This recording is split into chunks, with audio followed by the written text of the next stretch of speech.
Greetings and welcome to part 3 of chapter 10 of the Grand Design Exposed.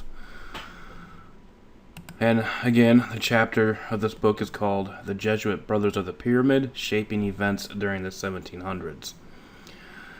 And we went over some quite the controversial topics in part 2, with the suppression of the order, of the Jesuit order and these types of things, and how just based on the evidence, even though there's no concrete proof of Pope Clement the 14th's papal bull was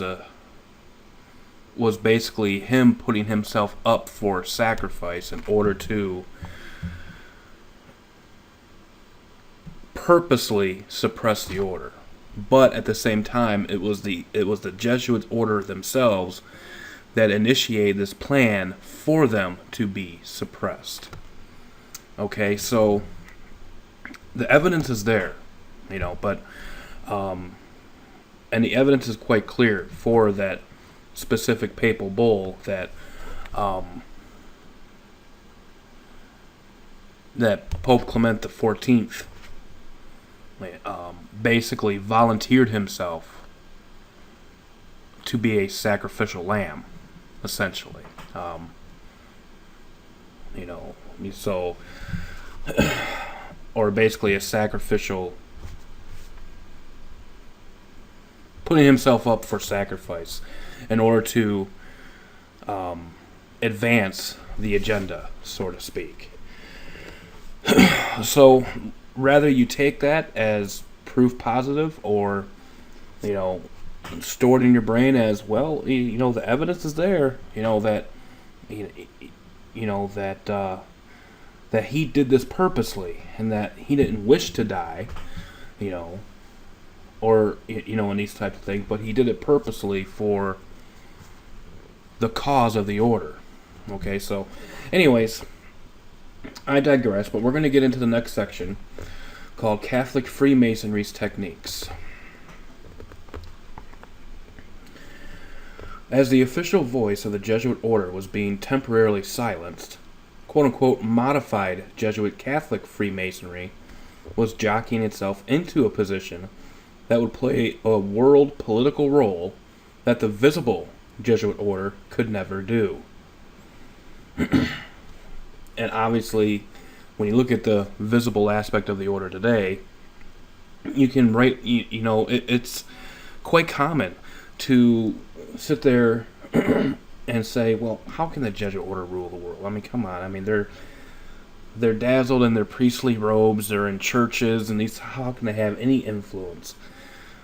But the thing is the Jesuit order goes beyond priestly garments and robes, okay?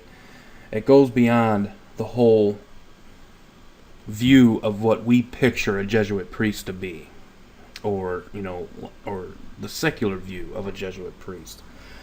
Which is why sometimes it just seems hard to fathom that this order could have such a stranglehold on the world. Okay? And it's completely understandable, because they brought this into fruition to cause this confusion. Because back then, here in the 1700s, the common people knew what they were about. But then something happened. They faded away. Supposedly faded away. Purposely faded away. So that they can get the focus taken off of them. And so that they can continue their work. And so that's why this whole infiltration of Freemasonry was their prime target. Okay, so let's go ahead and continue. The first order of business was to infiltrate genuine Protestant Freemasonry at its source, the Grand Lodge of England. When the Grand Lodge of England wanted to establish a legitimate or regular lodge elsewhere in the world, in order to become regular or regularized, a lodge had to be warranted. It had to issue a charter, that is, from a superior governing body, a Grand Lodge, or, so to speak, Mother Lodge. Thus, for example, the Grand Lodge of England would issue warrants to its own offshoots or new lodges, whether in England, Ireland, Germany, or the American colonies, so as to retain its purity. However, quote-unquote maverick Grand Lodges also began to crop up, spawning their own lodges and claiming their own authenticity. It was these maverick lodges that were Jesuit Catholic influenced and offered the higher degrees that contended with the Grand Lodge of England, and required its members to be obedient to unknown superiors. It established itself in the colonies of Virginia, Maryland, Massachusetts, Pennsylvania, New York, Georgia, and South Carolina, and profoundly affected and influenced all the American founding fathers.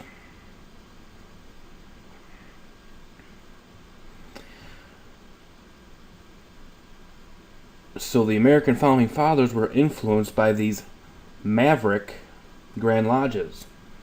And these maverick lodges were Jesuit Catholic influences. Okay, and these maverick Grand Lodges were the ones that offered the higher degrees. So when you look at George Washington, 33rd degree Freemason, and all these other founding fathers that were Freemasons and these types of things, they had hidden unknown superiors that they had to answer to. Okay, so anyways, back to the book. The secret agenda of Rome's Jesuits was to converge their modified Freemasonry with England's Protestant Freemasonry, then masquerading it as Protestant. It became a vehicle to deceive Protestants, and as hidden, unknown superiors, they would guide Freemasonry to bring to fruition their ultimate goal and grand design. Rulers of a cosmopolitan citizenship, the new order of the ages.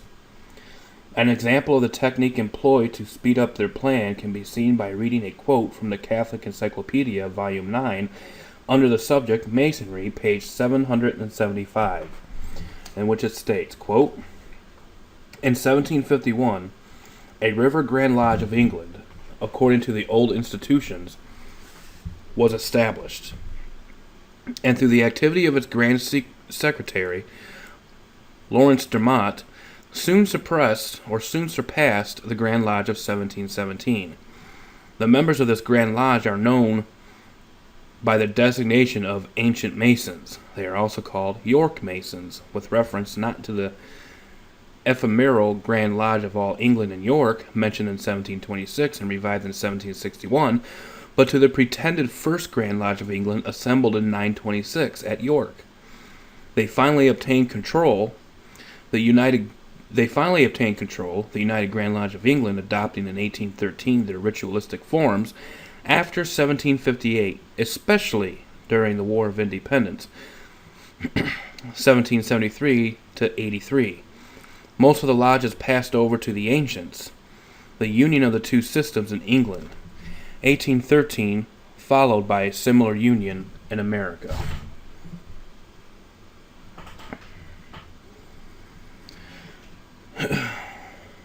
It was this quote-unquote Maverick Lodge that erected on the first 3 degrees of England's Grand Lodge, somewhere between 1740 and 1743. The degree of the Royal Ark, and the first of the series of upper degrees now known as the Scottish Rite, or as the Ancient and Accepted Rite, it was this controversy, centering around the Royal Ark degree, that about the middle of the 18th century split Masonry into opposing camps of ancients and moderns. The ancients declaring that the Royal Ark degree was the root, heart, and marrow of Freemasonry, the moderns rejecting it. Only in 1813 was it officially received into English Freemasonry. But precisely when the Jesuits were intriguing to introduce the Royal Ark degree in English Masonry, they are also said to have been engaged in elaborating the Scottish Rite. To press forward their plan in severing the ties of the American colonies with England, a similar Maverick Lodge was transplanted in Boston, Massachusetts, the soil from which the American Revolution was to spring.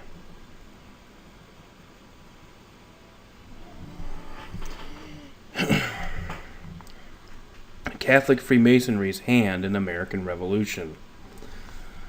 Freemasonry had begun in Massachusetts in 1733, establishing its own provincial Grand Lodge named St. John's by acting on the authority from the Grand Lodge of England, and which subsequently St. John's was to warrant more than 40 lodges under its own umbrella. In 1743, Grand Lodge of England named Thomas Oxnard Provincial Grand Master of North America, making in effect Boston the Freemasonic capital of Britain's transatlantic colonies. But in 1752, compared with the date 1751, when the quote-unquote rival Grand Lodge of England sprung up, an irregular lodge without an official warrant was found to be operating in Boston. When the members of St. John's complained, the irregular lodge duly applied for a warrant of its own, not from the Grand Lodge of England, however, but from the Grand Lodge of Scotland, which offered higher degrees. The irregular lodge was then, in 1756, warranted under the name of St. Andrew's, which soon began to warrant new lodges of its own and claim for itself, therefore, the status of a provincial Grand Lodge under the authority of Grand Lodge of Scotland. Thus there were two rival provincial Grand Lodges in Boston, St. John's under the aegis of the Grand Lodge of England and St. Andrew's under the aegis of the Grand Lodge of Scotland. St. Andrew's continued to gain recruits and had among its members names like John Hancock and Paul Revere. On August 28, 1769, it conferred, for the first time anywhere in the world, a new Freemasonic degree, specifically called the Knights Templar degree. But that was not its only claim to distinction.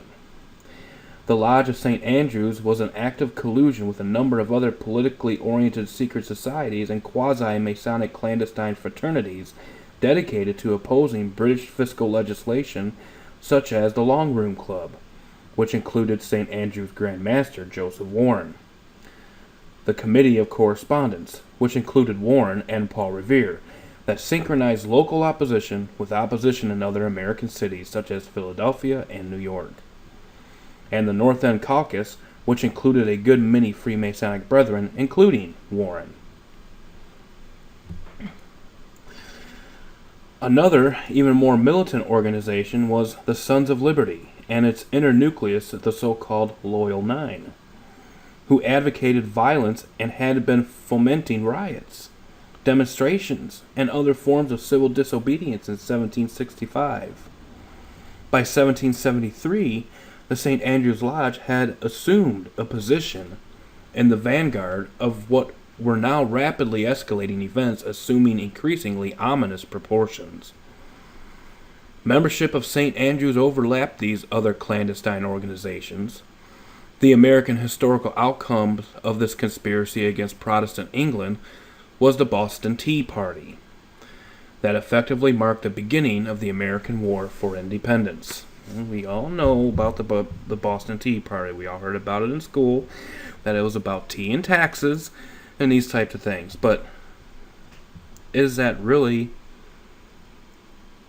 the actual case? Moving on.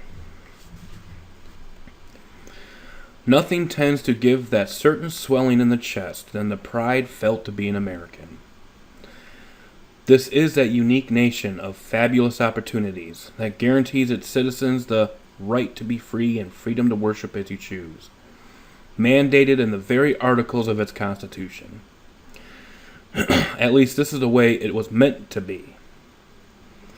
Times are changing now, and there seems to be a different trend in motion. The North American continent, where England was successfully developing her Protestant colonies, became Rome's #1 grave concern. But let's go back in time just a bit to right after the Jesuit order was founded and take a look at Germany, another area where Rome gave her undivided attention. Germany, like England, was firmly rooted in Protestantism. Non-compliance always enraged Rome's ego. When violence and bloodshed proved inadequate to successfully alter and persuade Protestant minds, then a more subtle tactic was employed: coming out of Germany and posing and deceiving the world to be also Protestant. Those top and inner circle of Jesuits created the Bavarian Illuminati order. The Illuminati then became a force to unite French and German Freemasonry for the specific purpose of revolution and to serve as a cover for their grand design. After the Jesuit order had been temporarily dissolved, it is behind the Illuminati cover that they spawned the Novus Ordo Seclorum, or New Order of the Ages concept, amidst great excitement and exhilarating fanfare of a coming much-needed change. The new Order of the Ages emerged as a reality when it naturally gave birth to the American and French Revolutions. Twins of Jesuitical liberty, expediency.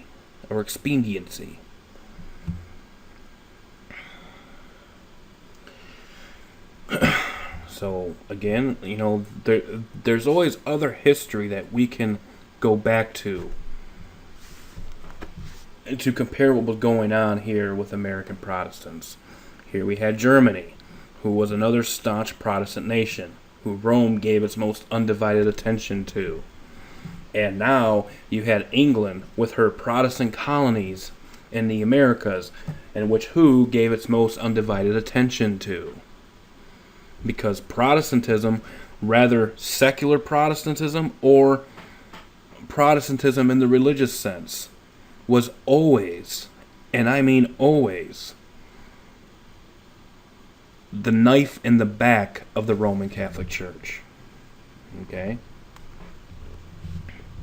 Secular Protestantism, in the guise of the Knights of Templar and these types of things, and how that developed, your Protestant Freemasonry and stuff like that, which stemmed from the Templar Knights. Okay,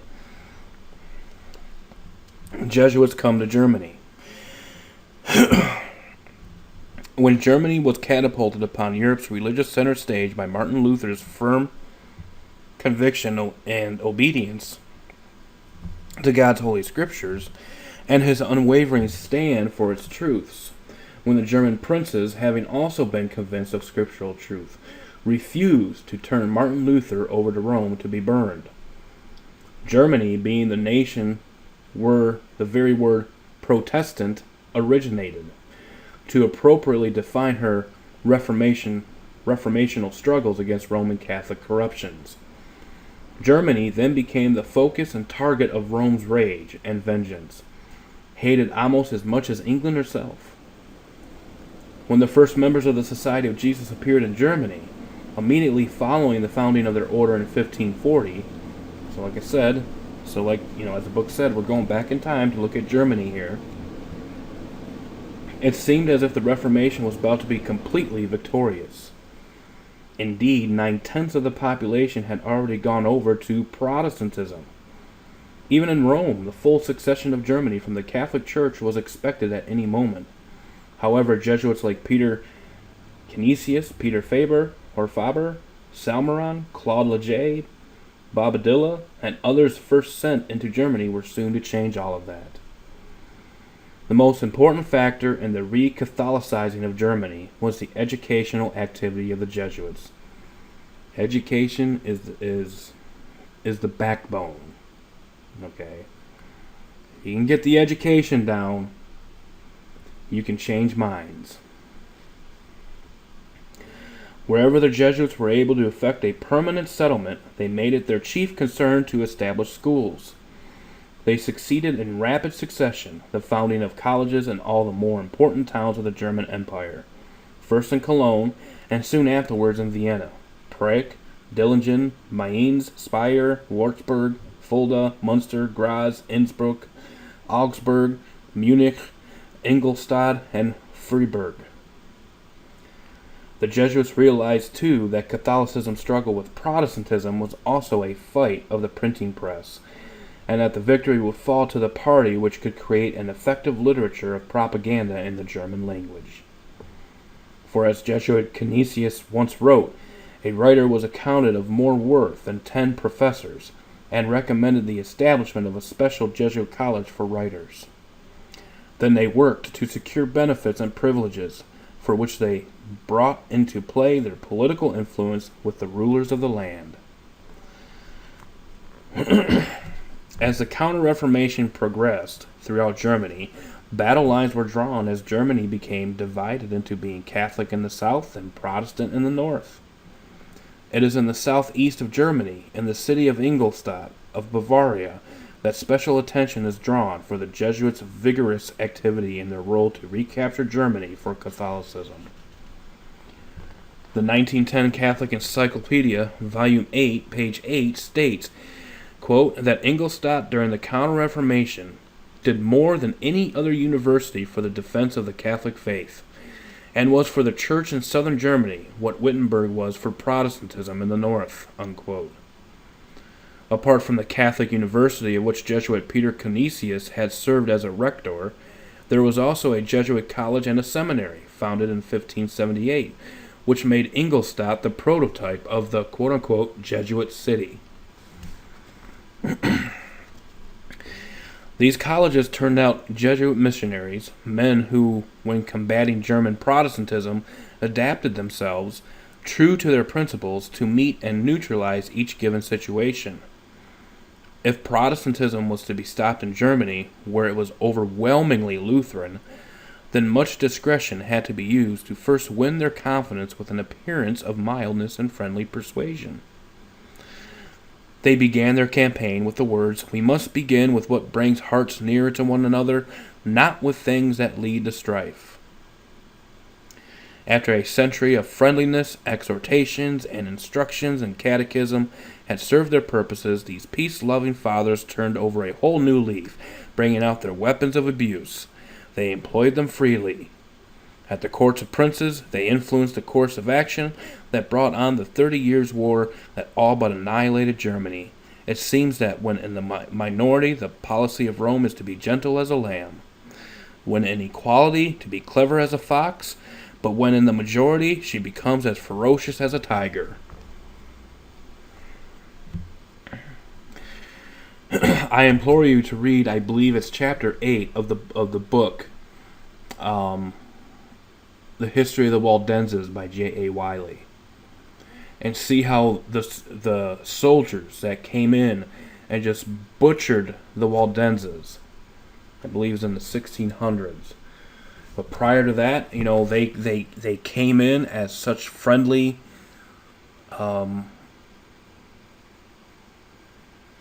that they offered friendly services and these type of things. They supped with the Waldenses, and the Waldenses accepted them, you know. So, but then at a moment's notice, once they had completely surrounded the camp, then that's when the bloodletting began. Okay. You also take a look at the Muslim concept. All right. You have the aspect of these moderate Muslims, and you have the aspect of extremism. All right. Well, take a look at where extremism is really in full force. It is in full force when they are in the majority. Now, isn't it? Okay. We have very, very, there are numerous nice people that you probably encounter every day that are Muslims. You know, and you might have friendly conversations and these types of things. You know, but what happens when a minority once becomes equal, and then them being equal then turns into a majority? Well, then the majority has the rule of law. It's the same concept with this. Okay? It's the same concept with this. We haven't seen outright total persecution yet. But why is that? Look at the stages. At the beginning of America, you had Catholicism and Jesuit order and these types of things. They were in a minority situation where they couldn't govern anything. Okay? Years on down the line, up to the present day, we have what is called, you know, they're being treated equal. Because now there's just as much Catholics probably as there are Protestants. Maybe a slight majority. But we know that it is transitioning into a majority.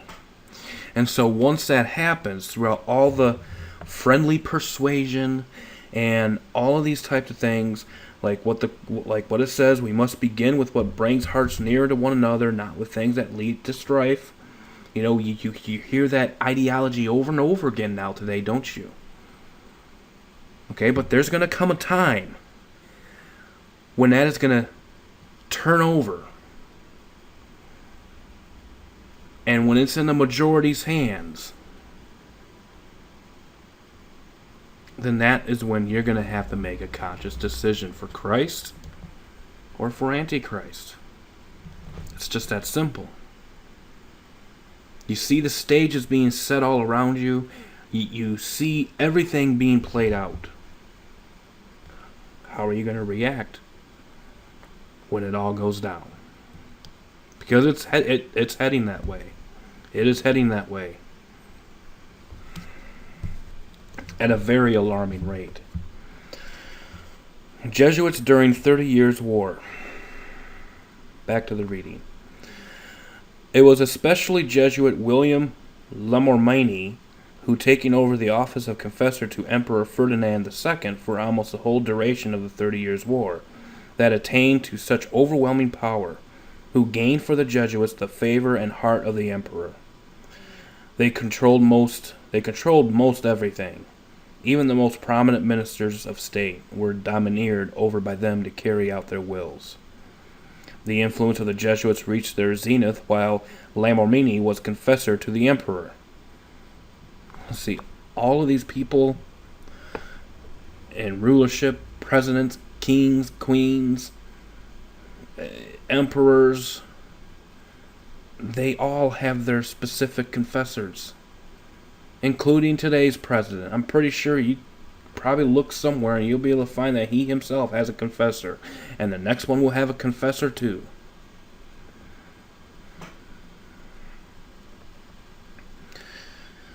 Jesuit Lamormini's dwelling became a state chancellery that took every opportunity to suppress Protestantism in the empire and make the peace of Protestants intolerable. This is the true essence of Rome's counter-reformation, to undo all that Protestants has done for the human rights of man. Every history of the 30 Years' War tells the same tragic story of starvation and disease and the utter destruction and desolation of Germany from the aftermath of that war. Even after the ardent Catholic German Habsburg Emperor Ferdinand II and his imperial army that was reinforced by Spanish forces, led by Cardinal Infante Ferdinand, brother of the Habsburg Spanish king Philip IV, had won for Catholicism on September 6, 1634, the decisive victory at Nordlingen against the Protestant German-Swedish army. After 16 ravaged war-torn years, Germany still was not given the compassion to see peace. That victory, adding to the growing strength of Habsburg power, rallied another Catholic cardinal who was obsessed for power. The French Cardinal Richelieu, statesman and chief minister to King Louis XIII of France, entered the war, siding with the Protestants in opposing Emperor Ferdinand II in Spain. At Germany's expense, for another grueling, ruthless 14 years, the war continued. Finally, on October 24, 1648, the Treaty of Westphalia was signed, putting an end to 30 years of German suffering and France being victorious in breaking the Habsburg territorial ring that surrounded her. Whether political or religious, it was an overwhelming Catholic victory, and even though Cardinal Richelieu, in the interest of France, could give handsome subsidies to Protestant princes in Germany to encourage unruly Protestants rather than they being loyal subjects of the emperor, yet on the other hand, if French interests were not at stake, a Catholic policy was pursued. He was willing to see imperial lands ceded to Protestant princes, but insisted on inserting a clause in the treaty that would guarantee protection for any Jesuit who might be found there. Thus Germany, and especially South Germany, became directly influenced by France and, of course, the Jesuits. want to read this last portion of this paragraph again, because I want you to really understand something here. And even though Cardinal Richelieu, in the interest of France, could give handsome subsidies to Protestant princes in Germany, to encourage unruly Protestants rather than they being loyal subjects of the Emperor, yet on the other hand, if French interests were not at stake, a Catholic policy was pursued. He was willing to see imperial lands ceded to Protestant princes. Okay, so he was willing to do this, but insisted on inserting a clause in the treaty that would guarantee protection for any Jesuit who might be found there. Thus Germany, and especially South Germany, became directly influenced by France and of course the Jesuits. Now, what could we learn by the aspect of this treaty, this clause in this treaty, that guaranteed protection for any Jesuit who might be found there? What can we learn from that we can pick up here in the late 1700s during the American Revolution? Could it be,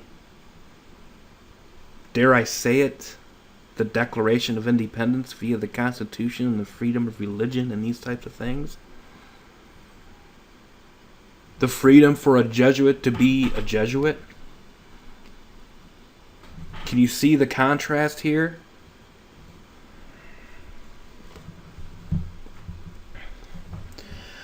Certain historical facts were taken notice of, even to the most casual researcher, must bring into proper perspective the enormous influence and participation that the Jesuits had before, during, and after the 30 Years' War, and the role their schools in southern Germany played, especially in the city of Ingolstadt.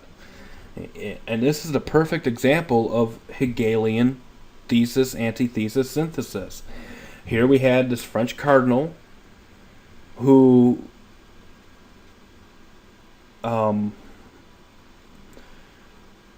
was to see the imperial lands ceded to Protestant princes. Okay, so here we had the thesis, and the antithesis was the Counter-Reformation. And out of that, you had the war, and out of that, you had the synthesis, of which there was a clause in a specific treaty that was laid that would guarantee protection for any Jesuit who might be found within those realms.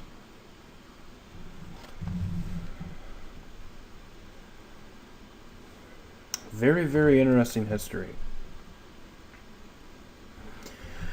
Certain historical facts, when taken notice of even to the most casual researcher, must bring into proper perspective the enormous influence and participation that the Jesuits had before, during, and after the 30 Years' War, and the role their schools in southern Germany played, especially in the city of Ingolstadt. First of all, Bavarian Duke Maximilian and Emperor Ferdinand II himself were graduates of the Jesuit College at Ingolstadt. What greater recommendation could any institution be given than to have the imperial emperor sitting at its feet of learning? Though this royal recognition alone, the Jesuits occupied influential positions over the imperial house, which also influenced the more prominent Catholic generals, of whom the greatest of these, Count Tilly and Wallenstein, were both educated by the Jesuits. Also, during the 30 Years' War, chaplains had become part of the standard equipment of every regiment. Consequently, it was not unusual for generals in making up their requisitions to request as many as 60 Jesuit chaplains for a single campaign. Certainly from the imperial top to the lowliest soldier, the pressure of Jesuit influence was constantly being felt.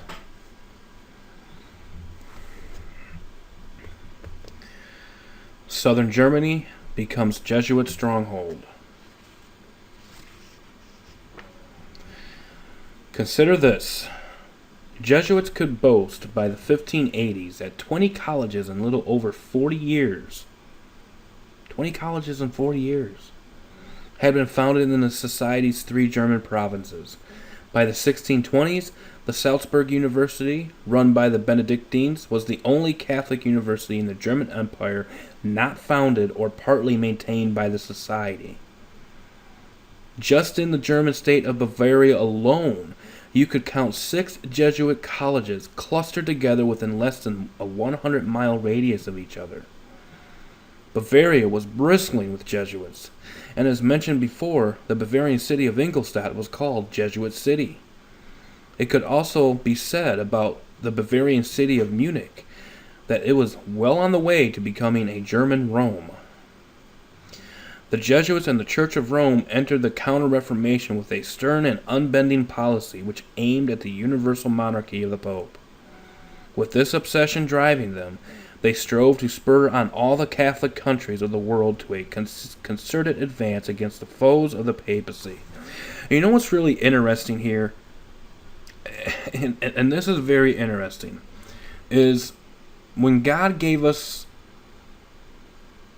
Revelations chapter 13 about the sea beast and the earth beast. You had the sea beast that rose up out of the sea, multitudes, nations, peoples, tongues. This was in Europe, okay? And Germany was a strong focal point for Rome, just like America was, or this new world was for Rome, the Protestant colonial period, and these types of things. And you see what happened in Germany, and you kind of see the principles of 2 horns like a lamb and speaking like a dragon there, don't you? Between the north and the south, right? Now, picture this for a moment. Even though that's not a direct fulfillment of Revelation 13, could God have been given John this vision of, look at Germany as the prototype to what we are going to see in America? That's just a thought that just came to me in reading this. It's really something to think about, especially reading this last section that I'm reading right now before this chapter closes. Anyways, moving back to the book. With this obsession driving them, they strove to spur on all the Catholic countries of the world to a concerted advance against the foes of the papacy.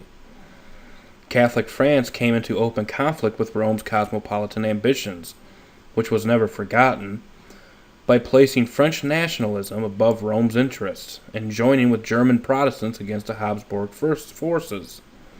However, French was as indifferent to German mass suffering as were the emperor, Pope, Jesuits, or the soldiers who plundered, massacred, and raped. At the final peace conference to end a war whose grinding butchery was blessed and perpetuated by the Church, the Jesuits lobbied and wrote pamphlets against the sin of surrender, while Pope Innocent X published in 1650 a declaration condemning the peace treaties as perpetually null. And even though the imperial forces lost the war, the Jesuits were assured safe protection by their conquerors in France. With this backdrop of historical information known, it must be seen that Germany for the next 100 to 150 years, while staggering and recovering from her war devastations and to the delight of Rome, was fully in the Jesuits' hands.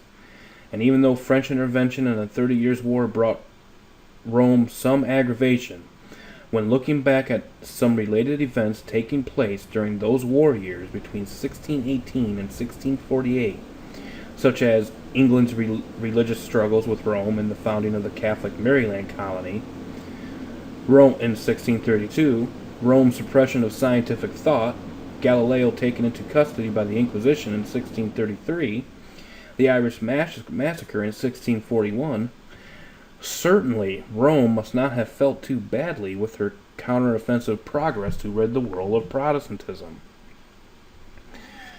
This Holy Commission was fanatically burned into the Jesuit mind. The fever-pitched energy they exerted, the extremes they endured and pursued, wars, massacres, assassinations, disguises, hiding places, masquerades, aliases, or whatever was required to fit the occasion, was all to conquer, all for the glory of Rome. Think about it. In all recorded history, has there ever been another so dedicated and devoted to a single cause? How can anyone be so foolish to believe for a moment that Rome would ever surrender her haughty global ambitions to someone else? It took exactly another 100 years after the 30 Years' War, till 1745, when the last futile attempt to establish Catholicism in England by force, for the top echelons of Rome, the Jesuits and Catholic Freemasonry, to finally admit to themselves that they had to change their tactics if they were going to win their global war. Elusive Protestant England and her Protestant English colonies, an ocean away from Rome's grasp, infuriated her. It is about this time that we find neighboring fellow Jesuits in the border nations of France and Germany collaborating together. They were hatching up their glorious, remember now, it's for the good of mankind, Novus Ordo Seclorum. And could you believe their notorious leader was a professor of canon law at the Jesuit University of Ingolstadt.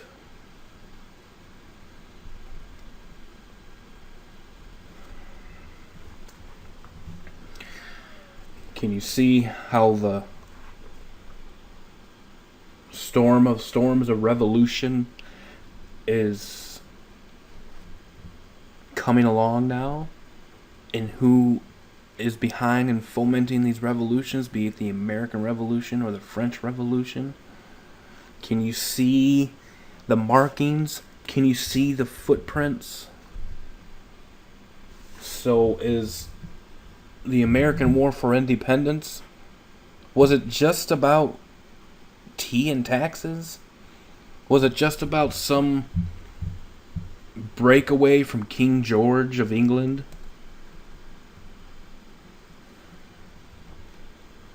Well, what was really going on? What was really going on with the aspect of Freemasonry and all this? What was going on with the suppression of the order? And then all of a sudden the emergence of this Illuminati just 3 years later after the suppression. Certainly after the suppression, then you have all these secret societies just automatically spring up. And within all these secret societies, Freemasonry, Illuminati, you see Jesuit footprints all over it.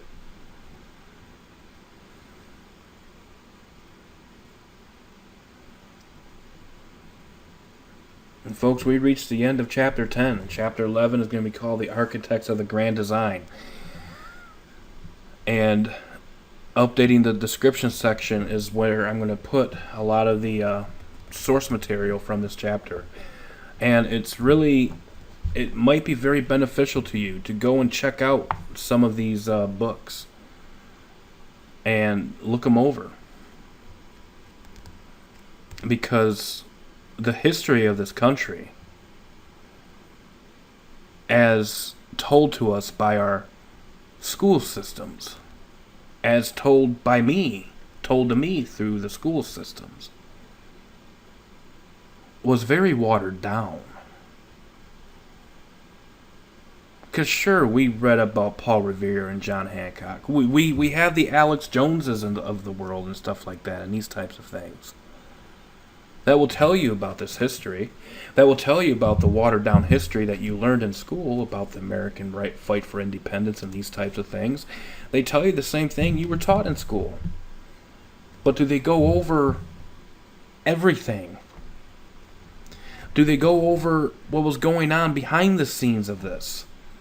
Do they go over the players that were fomenting these things that led up to this revolution? Do they go into the aspect of who was behind all of these other revolutions?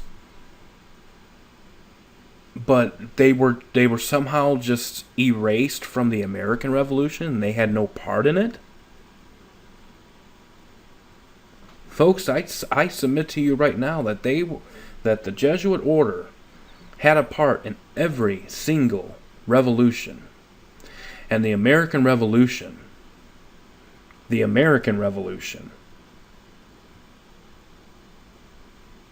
was their coup de grace, was their perfection, was the perfection of all other revolutions.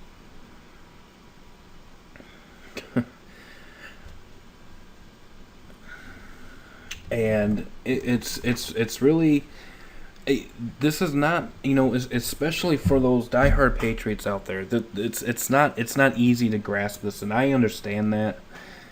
I was there. I get it. I really do. But sometimes you just really have to sit back and just just question everything. Question everything. And when you really look at the scope of things, and you really look at the scope of what's going on in the world today, and you backtrack it all the way back to the 1700s, and see how we came to the point we are today. This new Ordo Seclorum, Novus Ordo Seclorum. I'll read the last. I'll read the last sentence again. It is about this time that we find neighboring fellow Jesuits in the border nations of France and Germany collaborating together.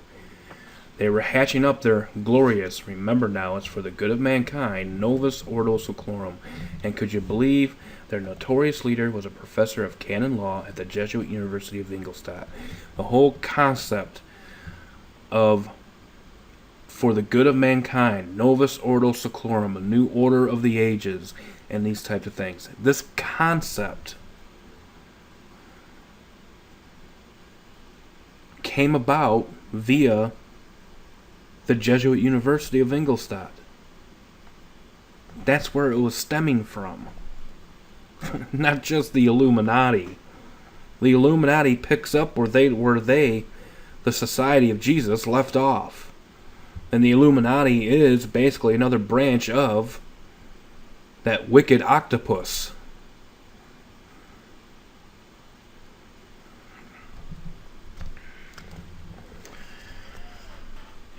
So that's going to do it for the conclusion of this chapter. And chapter 11 is going to be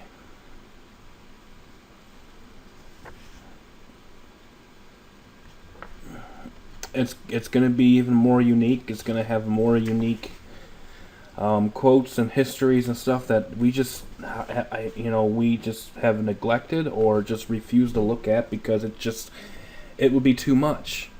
Like I said, a lot of these things, and I don't know if I said this directly at the beginning of the book, but a lot of these things, can be just too much for those that really lovingly so love their country and love where they're from.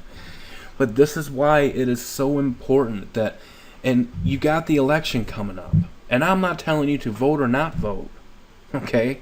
I'm not voting, but, and I have my reasons to. You might have your reasons to vote, and you all have that choice to or not to.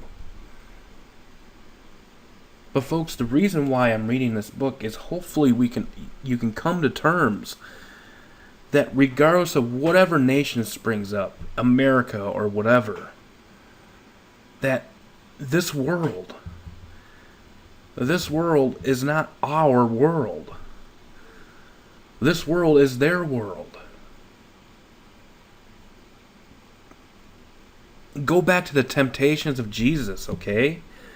And what was the third and final temptation that Satan gave to Jesus? If you will just fall down and worship me, I will see you all these kingdoms. I will give you all these kingdoms of the world. Jesus didn't take the bait. But there was one nation that did take the bait. And that's the beast out of the sea. And that dragon gave him its power and seat and great authority.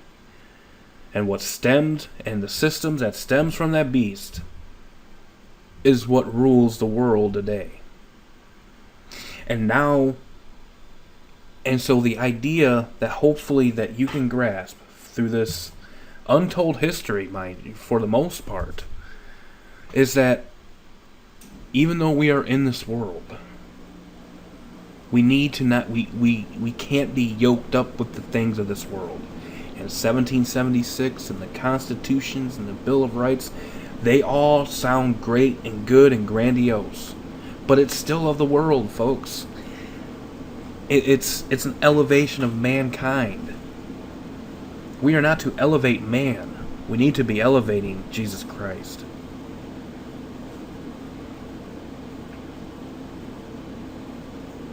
I believe the only purity, the only pure point of America was the colonial period. But at the same time, I'm pretty sure a lot of those colonial Puritans and Christians at that time understood the concept that, as Jesus stated, we are not of this world. If we were of this world, then would my servants fight for me? Why else would Jesus make statements, love your enemies, do good to those that hate you, and these types of things? Because you're not of this ilk. You're not of the ilk of this world. And the founding of this country, just like the founding of any nation, this one is just very prominent because it speaks volumes in Bible prophecy, America does. But it's still just another proof in the pudding that we are just pilgrims here passing through. That America is just another observational nation amongst all these observational nations. But we have no observational nation or city because we seek one to come, and it comes down from heaven. It doesn't come from the earth. It comes down, folks. That's the kingdom we need to be focusing on first and foremost.